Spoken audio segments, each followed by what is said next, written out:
Bien, este es el capítulo 9 de fisiopatología de Port. Hablaremos de la inflamación, reparación tisular y cicatrización de heridas.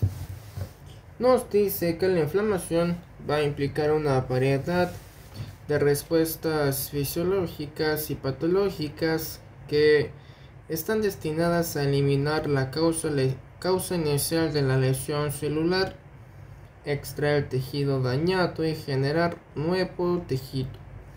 Esto se logra mediante la destrucción, la digestión enzimática y la formación de paredes o la neutralización por otros medios de los agentes lesivos, como lo pueden ser las toxinas, agentes extraños u organismos infectantes. Estos procesos definen el escenario para los acontecimientos que, con el tiempo, permiten que sane el tejido dañado. Así, la inflamación está entrelazada de forma íntima con el proceso de reparación que reemplaza el tejido dañado o rellena los defectos residuales con tejido cicatricial fibroso. No obstante que se describió por primera vez hace más de 2000 años, la respuesta inflamatoria ha despertado un interés renovado en los últimos años. Como consecuencia de lo anterior, se sabe que la patogenia de numerosas enfermedades se vincula con la respuesta inflamatoria. Por ejemplo, la respuesta inflamatoria se atribuye a la producción de asma bronquial discapacitante, la generación de placas ateroscleróticas que conducen al infarto de miocardio y los efectos paralizantes de la diabetes, enfermedades autoinmunitarias y las afecciones neurodegenerativas. Ahora sí, entraremos de lleno a la respuesta inflamatoria. Nos dice que la inflamación es la reacción de los tejidos vascularizados. La reacción de los tejidos vascularizados a la lesión se caracteriza por la presencia de mediadores inflamatorios como el complemento, factor de necrosis tumoral alfa, el factor de crecimiento del endotelio vascular, neutrófilos y amiloide sérico, así como el desplazamiento de líquidos, ya sea dentro de las células o del líquido intersticial. Por lo general, la inflamación localiza y elimina microbios, partículas extrañas y células anómalas, y prepara el camino para la reparación del tejido lesionado. Con frecuencia, las afecciones inflamatorias se denominan agregando el sufijo itis al órgano o sistema afectado. Por ejemplo, la apendicitis, que se refiere a la inflamación del apéndice, la pericarditis a la inflamación del pericardio y la neuritis, que es la inflamación de un nervio. La descripción clásica de la inflamación ha pasado de una generación a otra a lo largo de los años. En el siglo I después de Cristo, el médico romano Celus describió la reacción local de una lesión en términos que ahora se conocen como signos cardinales de la inflamación. Estos signos son el rubor, hablamos del enrojecimiento, el tumor, que corresponde al hinchazón, calor y dolor. En el siglo II después de Cristo, el médico griego Galeno describió un quinto signo cardinal, que es funtiolaesa, que es la pérdida de la función. Además de los signos cardinales que aparecen en el sitio de la lesión, pueden presentarse manifestaciones sistémicas o constitucionales, por ejemplo la fiebre, al tiempo que los mediadores químicos, por ejemplo las citocinas, que se sintetizan en el sitio de la inflamación, entran en el sistema circulatorio. La constelación de manifestaciones sistémicas que puede presentarse durante la inflamación aguda se conoce como respuesta de fase aguda.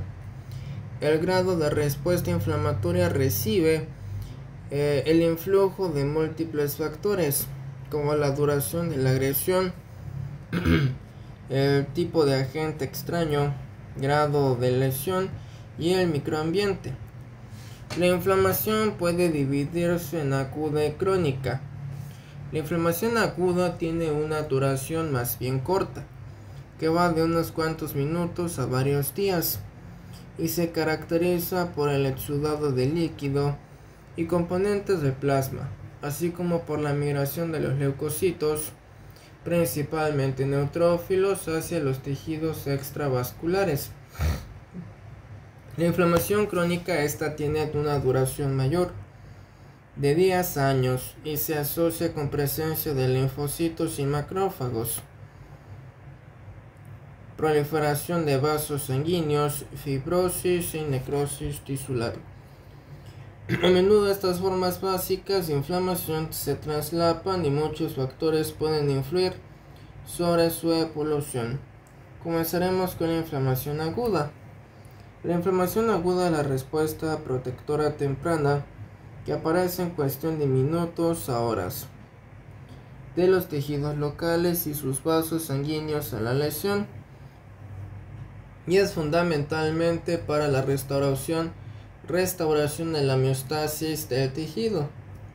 Por lo general, se produce antes de que se establezca la inmunidad adaptativa, destinada principalmente a eliminar el agente dañino y limitar la extensión del daño tisular. La inflamación aguda puede ser provocada por una variedad de estímulos, incluyendo infecciones, reacciones inmunitarias, traumatismos contusos y penetrantes, agentes físicos o químicos, por ejemplo las quemaduras, congelación, radiación, sustancias químicas cáusticas y necrosis tisular debido a cualquier causa. Veamos a las células inflamatorias. La inflamación aguda involucra dos componentes principales, que es la etapa vascular y la etapa celular. Muchos tejidos y células participan en estas reacciones, incluyendo las células endoteliales que recubren los vasos sanguíneos, leucocitos circulantes, las células del tejido conectivo, como lo son los mastocitos, fibroblastos, macrófagos tisulares y linfocitos, y componentes de la matriz extracelular. La matriz extracelular consiste en proteínas fibrosas, como lo es el colágeno y elastina, glucoproteínas adhesivas y proteoglucanos. A nivel bioquímico, los mediadores inflamatorios actúan juntos o en secuencia, amplificando la respuesta inicial e influyen en su evolución al regular las respuestas vasculares y celulares posteriores. Bien, comencemos con las células endoteliales, que estos constituyen el revestimiento epitelial de los vasos sanguíneos. Son células gruesas que forman una barrera permeable selectiva entre la sangre circulante, los vasos y los tejidos circulantes. Estos producen agentes antiplaquetarios y antitrombóticos que mantienen la permeabilidad de los vasos, y vasodilatadores, vasoconstrictores, que estos regulan el flujo sanguíneo. Las células endoteliales también son actores clave de la respuesta inflamatoria y experimentan una patología significativa en personas con afecciones inflamatorias. Las células endoteliales funcionales proporcionan una barrera de permeabilidad selectiva a los estímulos inflamatorios exógenos. Hablamos de los microbios y los agentes endógenos, que estos van a regular la extravasación de leucocitos mediante la expresión de moléculas de adhesión celular y receptores, contribuyendo a la regulación y modulación de las respuestas inmunitarias mediante la síntesis y liberación de mediadores inflamatorios, y regula la proliferación de células inmunitarias a través de la secreción de factores estimulantes de colonias hematopoyéticas. Las células endoteliales también participan en el proceso de reparación que acompaña la inflamación a través de la producción de factores de crecimiento que estimulan la angiogénesis y la síntesis de matriz extracelular. Las células endoteliales circulantes pueden usarse como un indicador confiable de disfunción vascular en aquellas personas que sufren de lupus eritematoso sistémico, inclusive en ausencia de enfermedad vascular. Plaquetas. Nos dice que las plaquetas o trombocitos son aquellos elementos, formas que circulan en la sangre y están involucrados en los mecanismos celulares de hemostasia primaria. Las plaquetas activadas también liberan varios mediadores inflamatorios potentes, lo que aumenta la permeabilidad vascular y altera las propiedades quimiotácticas, adhesivas y proteolíticas de las células endoteliales. Cuando una plaqueta es activada se liberan más de 300 proteínas, aunque solo se ha identificado una proporción relativamente pequeña de mediadores. Parece que un número significativo son inflamatorios. Existen cada vez más datos que sugieren el papel significativo de las plaquetas en las respuestas inflamatorias e inmunitarias. La asociación entre plaquetas y enfermedades inflamatorias se destaca por el número de procesos de enfermedades inflamatorias. Por ejemplo, la arteriosclerosis, dolor de cabeza por migraña y lupus eritematoso sistémico, que todos estos han mostrado relación con la activación plaquetaria. Bien, ahora hablaremos de los neutrófilos y monocitos o macrófagos. Tanto los neutrófilos como los macrófagos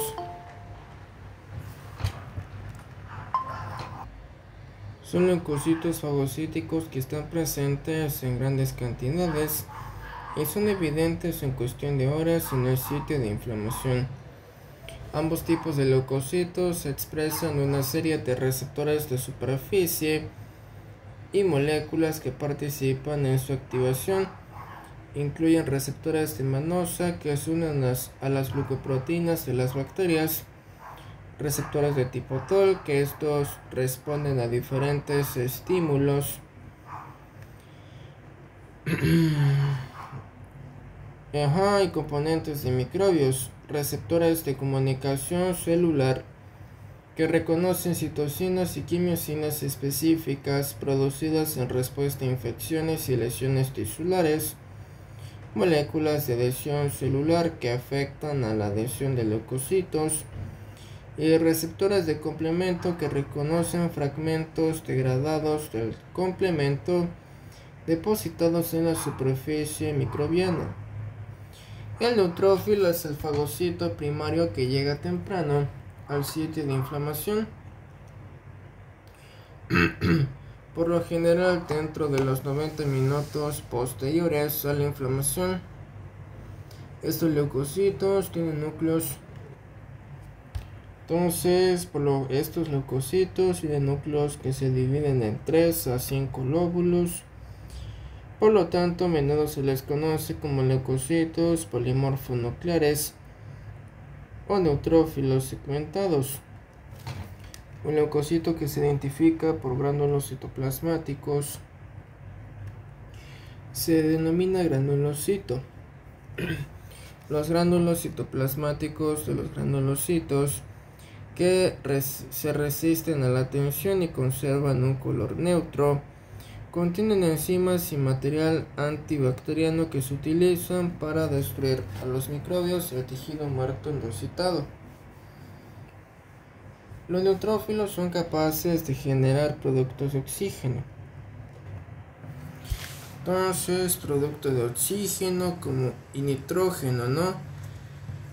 Por ejemplo, los productos de oxígeno podría ser el peróxido de hidrógeno y del nitrógeno, el óxido nítrico, que estos facilitan la destrucción de los detritos endocitados.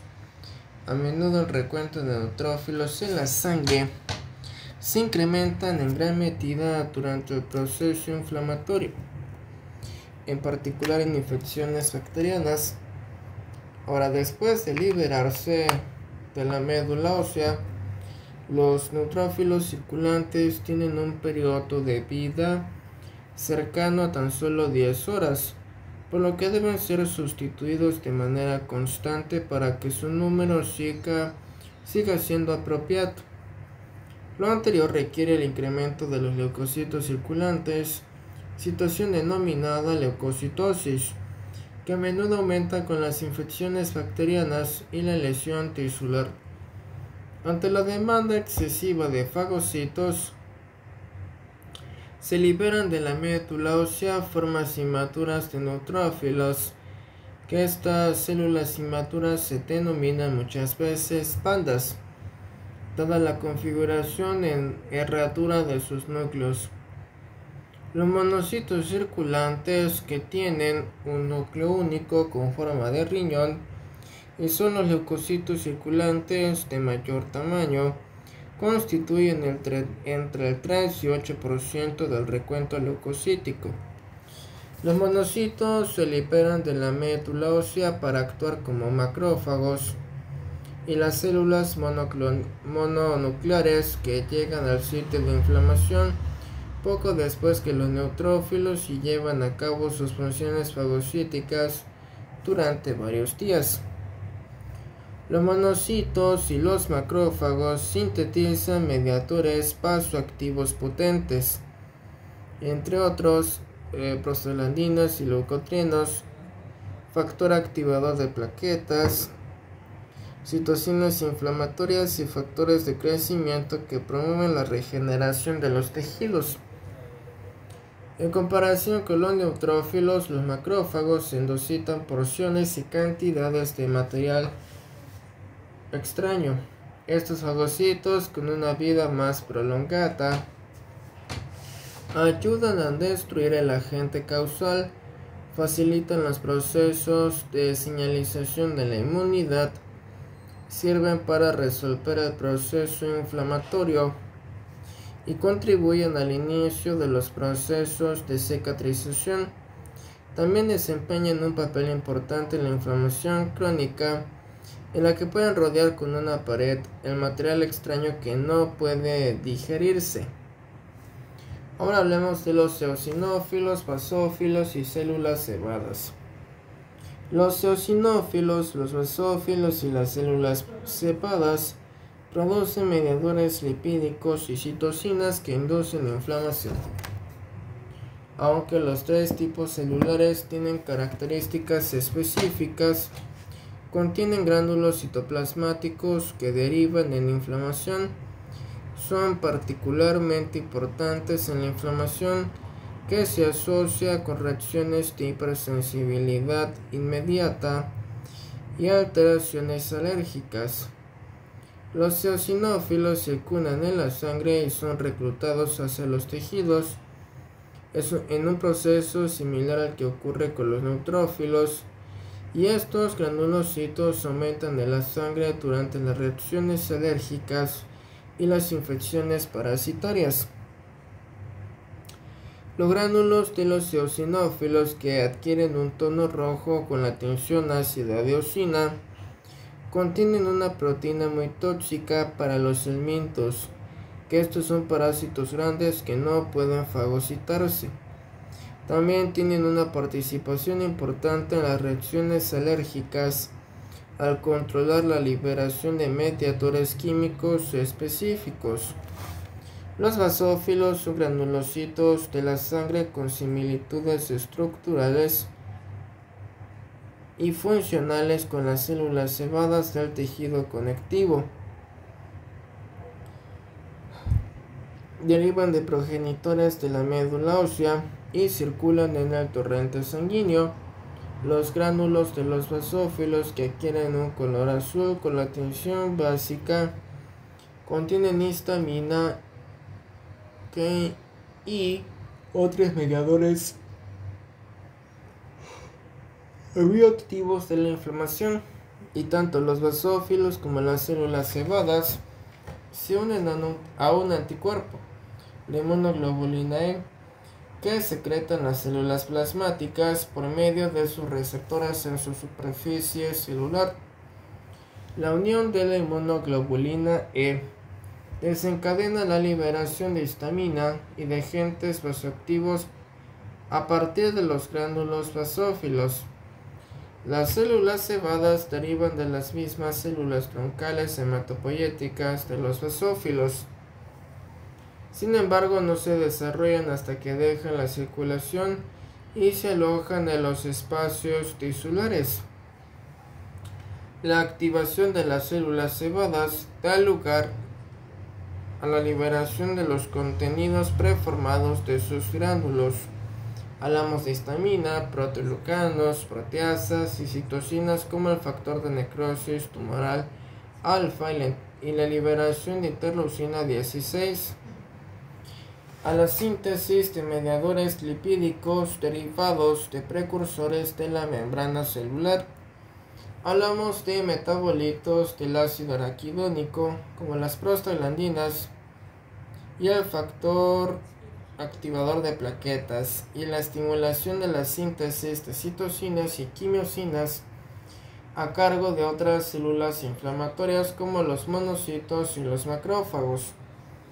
Las células cebadas participan en las reacciones encadenadas por inmunoglobulina E y en las infecciones causadas por helmintos.